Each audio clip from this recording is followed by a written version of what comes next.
Thiruvananthapuram medical college ആശുപത്രിയിൽ ശസ്ത്രക്രിയാ ഉപകരണം കാണാതായ സംഭവത്തിൽ DME ഹിയറിംഗ് ഇന്ന് യൂറോളജി വകുപ്പ് മേധാവി ഡോക്ടർ ഹാരിസിൽ നിന്ന് വിശദാംശങ്ങൾ തേടും. അതേസമയം ഡോക്ടർ ഹാരിസിനെതിരെ ഉള്ള നടപടി താക്കീതിൽ ഒതുക്കിയേക്കും എന്നാണ് വിലയിരുത്തൽ. ജനകീയ ഡോക്ടർക്കെതിരെ ശിക്ഷാ നടപടിക്ക് കോപ്പുകൂട്ടുന്നത് ധാർഷ്ട്യമെന്നും ശക്തമായി പ്രതികരിക്കുമെന്നും ഡോക്ടർമാരുടെ സംഘടന മുന്നറിയിപ്പ് നൽകിയിരുന്നു. ശ്രീനന്ദ വിശദാംശങ്ങളായി ചേരുന്നു. ശ്രീനന്ദ, വിവരങ്ങൾ.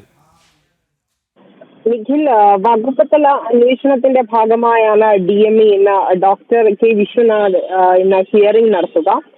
കാരണം കാണിക്കൽ നോട്ടീസും ഇന്ന് ഡോക്ടർ മറുപടി നൽകുമെന്നാണ് നമുക്ക് മനസ്സിലാക്കാൻ സാധിക്കുന്നത്.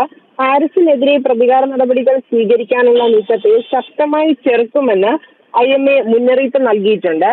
മന്ത്രി സ്വന്തം വകുപ്പിലെ സിസ്റ്റം തകരാറുകൾ പരിഹരിക്കാൻ നടപടി സ്വീകരിക്കാതെ ഡോക്ടറെ ശിക്ഷിക്കാനിറങ്ങുന്നത് പാവപ്പെട്ട രോഗികളോട് യുദ്ധപ്രഖ്യാപനമായി മാത്രമേ കാണാൻ സാധിക്കൂ എന്നാണ് IMA ഉൾപ്പെടെയുള്ള ഡോക്ടർമാരുടെ സംഘടനകൾ ഇപ്പോൾ വ്യക്തമാക്കിയിരിക്കുന്നത്. എന്തായാലും ഹാരിസ് ചുരക്കൽ ഒരു ജനകീയനായ ഡോക്ടറാണ്. അദ്ദേഹത്തിന് ഒരിക്കലും കോട്ടം തട്ടുന്ന രീതിയിൽ ഒരു തീരുമാനം ഉണ്ടാകില്ല എന്ന് തന്നെയാണ് എല്ലാവരും പ്രതീക്ഷിക്കുന്നത്.